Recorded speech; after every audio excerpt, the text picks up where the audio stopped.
Hello, bullfrogs, welcome back. All right, we are going to see what happens now that the town is flooding, the fireworks are going, everybody's not paying attention. And so chapter 7 is called The King and the Ruler. Oh yeah, of course, whispered Jack. He'd forgotten all about Teddy and Kathleen's book of magic rhymes. Jack pulled the book out of his backpack. He and Annie studied the table of contents. Make a stone come alive, said Annie. Make metal soft. Turn into ducks. Fly through the air. That's it. No, said Jack. Go back to make a stone come alive. Why, said Annie. Because the lion's supposed to carry us, said Jack. And he already has wings. But he's made of stone. So what we need to do is make him come alive. Oh, right, said Annie. But then what, said Jack. Where will we go? Merlin's letter said an angel of gold would show us the way, remember? Said Annie. Angel of gold, said Jack. Where are we going to find that? And how will we find Neptune? How will he help us save Venice? Patience, said Annie. If we need more magic, we'll go back to the book. Okay, but let's hurry, said Jack. He opened Teddy and Kathleen's book to the second rhyme. He took a deep breath. He looked down at the lion on the ledge. Then he read in a loud, clear voice. Stone so silent, cold and hard, coom mighta lie, coom mighta scarred. Here's a picture. So they're looking down, and that's the stone statue of the lion with wings. A cracking sound seemed to come from deep within the lion's body. As Jack and Annie peered down at the statue, the lion's stone mane ruffled into a mass of shaggy fur. His stone back softened into a sleek golden coat. His stone wings stretched into long, luminous feathers. Wow, breathed Annie. Jack couldn't speak. Before their eyes, the statue had turned into a living lion with magnificent golden wings. The lion shook his mane and yawned. He had huge, sharp teeth and a long, pink tongue. His ears twitched. His tufted tail swayed back and forth. The lion crouched and leapt off the ledge like a cat. He spread his wings and caught a strong current of wind. His wings flapped and he began circling above the square. Here, here, Annie shouted. She waved wildly. The winged lion turned and flew back toward the tower. He glided silently onto the terrace, landing just a few feet away from Jack and Annie. He stared at them with his golden eyes. You have to help us save Venice from a flood disaster, Jack said. Can you carry us to Neptune? Said Annie. The lion padded toward them. He kept staring straight at them. He tilted his tremendous head and let out a long growl, as if he was trying to answer. We have to climb on your back, said Jack. I hope we won't hurt you, said Annie. The lion let out another growl, but he didn't sound angry. He sounded as if he was telling them to hurry. He crouched down so they could climb on. I'll go first, Jack said to Annie. I'll hold on to his mane and you hold on to me. Jack slipped off his backpack and dropped it onto the terrace. Take the book of rhymes, said Annie. Got it, said Jack. He tucked the book under his arm and carefully climbed onto the lion's back. Annie climbed on behind Jack and wrapped her arms tightly around his waist. Jack twisted his fingers into the lion's mane. The mane felt surprisingly soft. Okay, we're ready, said Jack. The lion stood up. He trembled slightly. Then he leapt off the terrace. Here's a picture.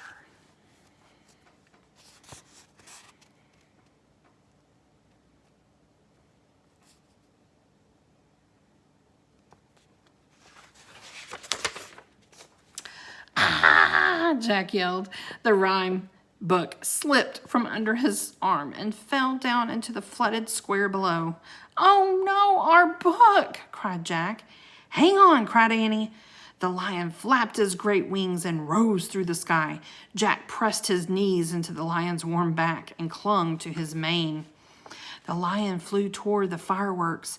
A shower of red sparks was opening like an umbrella. Booms and whistles filled the night. Fiery bits rained down through the darkness, whistling into the canal. "Help! We're heading straight into the fireworks," cried Annie. The lion dipped and turned away from the fireworks. The red showers gave way to bursts of blue and green. "Which way do we go now?" shouted Annie. As the lion flew back toward the square, Jack saw the gold weather vane on top of the watchtower. It was in the shape of an angel. "The angel of gold!" shouted Jack. The weather vane was no longer pointing north with the wind. The angel was turning slowly around and around, pointing in all directions. "Fly closer to the angel," shouted Annie. The lion turned and flew toward the watchtower. As they drew near the golden angel, Jack called out, "Which way do we go? Which way?" The weather vane turned in a full circle and then came to a complete stop. The angel was pointing toward the southeast, over the choppy water. "To the sea!" Annie called over the wind. The lion turned and soared into the wind, his strong wings shining like gold. "Oh, wow!" cried Annie. The flying lion glided past the fireworks and over the wide canal.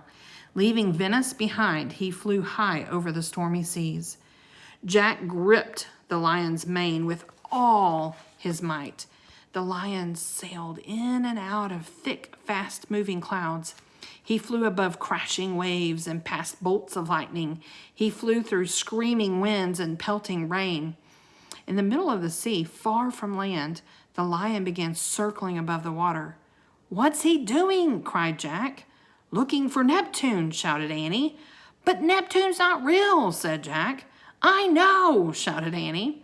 "We'll have to use our imaginations like Lorenzo. Try to imagine Neptune." Jack tried to imagine Neptune, but he was too scared to think clearly. "Neptune!" shouted Annie. "Rise from the water! Save Venice, Neptune! Help us!" Annie's voice was lost in the wind. Jack wrapped his arms around the lion's neck. He buried his face in the lion's mane. He tried desperately to imagine Neptune. The lion let out a roar. With his hands under the lion's throat, Jack felt as if he himself were roaring. The lion roared again. The roaring made Jack feel stronger and calmer. The details of Tippolot's paintings came into his mind. In his imagination, Jack saw Neptune, ruler of the seas, with his white beard and long hair, his strong arms and shoulders. He saw a lovely lady who was Venice, the grand lady of the lagoon. He saw Neptune giving the grand lady a gift. "I see something," cried Annie. Jack opened his eyes and sat up. "Where?" he cried. "In the water," said Annie. Clinging to the lion's mane, Jack peered down into the darkness below. Lightning flashed over the sea. Jack saw a huge three-pronged spear rising out of the foaming, churning waves. The sea below the spear began to heave and billow. Lightning flashed again, and Jack saw a great mass of swirling seaweed rising from the waves. Not seaweed, hair. Jack realized a man's giant head and neck appeared above the surface of the water. Then the man's massive shoulders, chest, and arms rose above the storm-tossed sea. The giant loomed high above them, as tall as a mountain. All right, y'all ready for this picture? It's so cool. All right. See how big he is? And there's Jack and Annie on See his big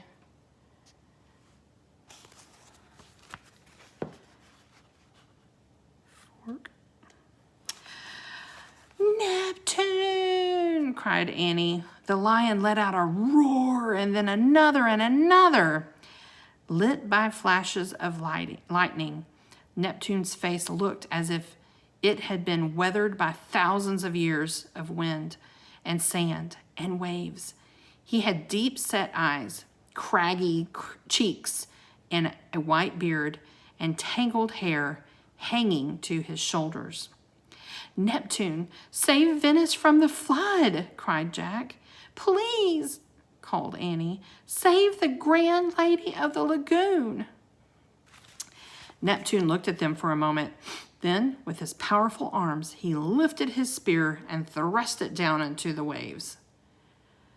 When the spear pierced the surface of the water, the sea made a gurgling sound, and then a long slurp, as if water were flowing down a drain. The thunder and lightning stopped. The storm-tossed waves grew calm. The wind died to a gentle breeze. The clouds parted, and the stars shined brightly. Neptune raised his spear. He nodded to Jack and Annie and the lion. Thanks, cried Annie. Thanks, shouted Jack. The lion roared again. Then Neptune began to sink back into the sea.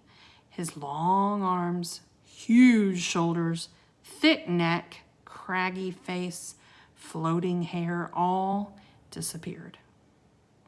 The prongs of his spear sank below the surface of the water. The ruler of the seas was gone. Only a shimmering whirlpool swirled in the moonlight. Chapter 8. We made it to chapter 8. It's called Home by Day. Jack could hear the flapping of wings and the sound of steady breathing. The lion flew in circles above the whirlpool. Then he soared in a great arc up through the sky. We're going back now, cried Annie. Jack lowered his head. He buried his face again in the lion's shaggy, wet mane. He didn't look up. He was too tired to think as he gave himself over to the lion's wondrous powers of flight. The lion carried Jack and Annie back through the dawn. As they glided over the calm sea, the water sparkled with light from the rising sun.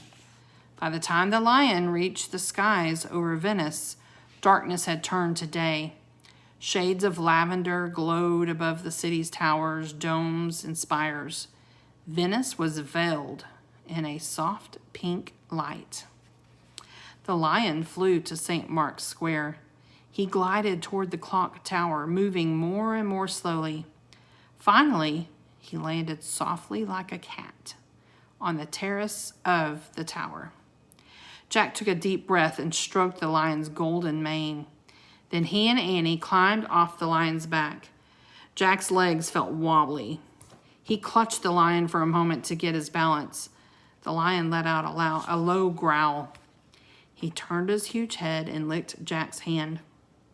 His rough tongue felt like sandpaper. Jack laughed.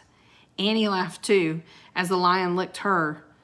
You were magnificent, she said. Yeah, said Jack.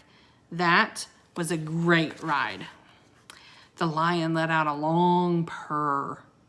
Then he pulled away from the two of them and padded to the edge of the terrace. The lion gave Jack and Annie one last look over his shoulder.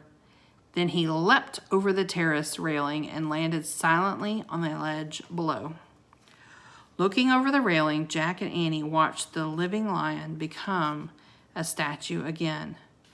In an instant, his shaggy mane, golden back, powerful legs, tufted tail, and feathered wings all turned to carved gray stone. Oh, said Jack sadly. He missed the living lion hiding inside the stone statue. A thundering bong made Jack and Annie jump. Beside them, the two bronze men were striking their gigantic bell.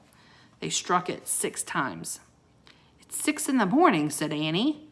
We were gone a long time. Yeah, said Jack. Hey, look at the angel weather vane now, said Annie. Jack looked up at the gold angel on top of the watchtower. The weather vane was turning in the wind. It suddenly stopped and pointed toward the west. Remember the last lines of Merlin's letter, said Annie. She recited them from memory. An angel of gold will show you the way to the sea by night and home by day. I guess now that Venice is safe, the angel is telling us it's time to go home, said Jack. Yep, said Annie. Jack picked up his backpack, and he and Annie headed down the stairs of the tower. When they reached the bottom, they stepped out of the darkness into the bright morning light. Only a few puddles of water dotted the square. Carnival had ended. The people in costumes had all gone home. A flock of pigeons fluttered noisily about the cobblestones, picking at orange peels, squashed grapes, torn ribbons and feathers.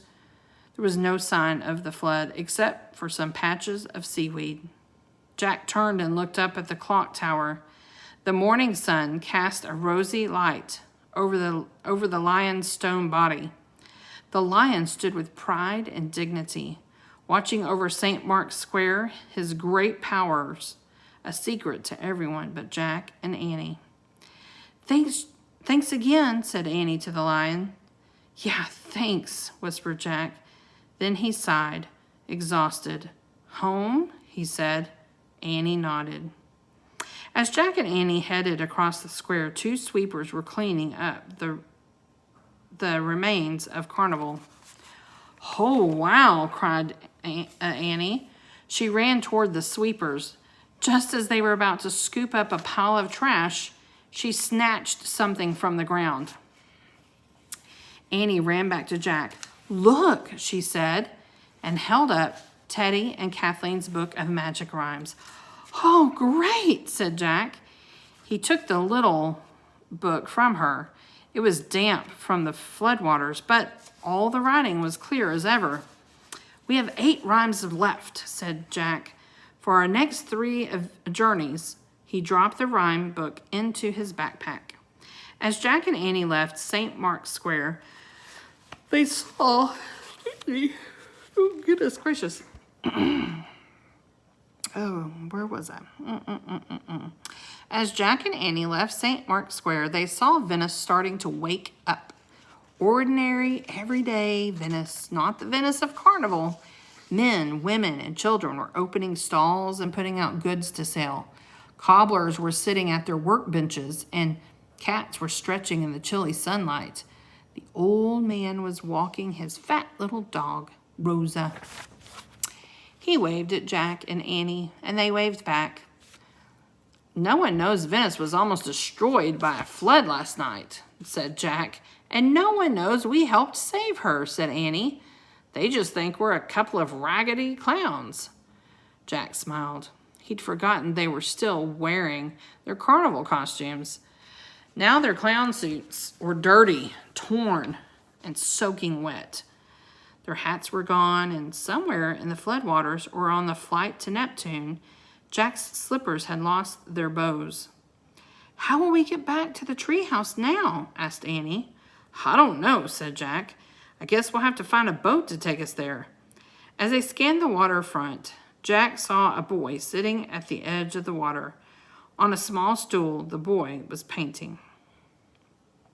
Hey, isn't that Lorenzo Tipolo? Said Jack. He and Annie hurried over to the boy. Hi, Lorenzo, said Annie. Lorenzo glanced up and smiled. Hello, Annie and Jack, he said. Jack and Annie looked at Lorenzo's painting. It showed pink light shimmering on blue water. That's beautiful, said Annie. It is only the background, said Lorenzo. He squinted at the canal. Soon I will add gondolas and people. Then probably I will add something not real at all, something from my imagination. Hey, guess what? We saw Neptune last night, said Annie. You did? Said Lorenzo. We found him far out at sea, said Jack. He looked just like he looks in your dad's painting. We rode to him on the back of a flying lion on the clock tower, said Annie. Lorenzo nodded. I'm glad Neptune still lives in the deep blue sea, he said, and I'm glad one of our lions still flies. Many people believe all the magic has left our world. The magic will never leave, said Annie. Not if painters like you and your dad keep painting. Lorenzo looked thoughtful. Then he picked up his small canvas and handed it to Jack. You and Annie take this and finish it, he said. Paint what you saw on your visit to Venice. Really? Said Jack. Are you sure? Yes, said Lorenzo. You and Annie have the gift of imagination. Use it to make something magical. Oh, excuse me. We will, said Annie. Thanks, said Jack. We'll start painting as soon as we get home. Hey, Jack, said Annie. She pointed at a gondola docked nearby. It looked like the same boat that had brought them to Carnival the night before. Inside were the same two people, the gondolier and the person with the lantern. The candle had gone out, but they were both still wearing black cloaks, white gloves, and masks with bird beaks. Maybe they can help us get back to the treehouse, said Jack. Excuse me, Annie called. Can you give us a ride back to the island? Annie pointed across the water. The gondolier nodded. Great, said Annie. Bye, Lorenzo, thanks. And she and Jack hurried to the landing where the gondola waited for them. All right. Woo, that was so awesome. All right, so chapter 9 is our very last chapter. This book only has 9 chapters. So we'll read that tomorrow. The painting. We'll see what in the world is going to happen to finish off this book. I hope you're enjoying it with me. I'll see you tomorrow. Bye-bye.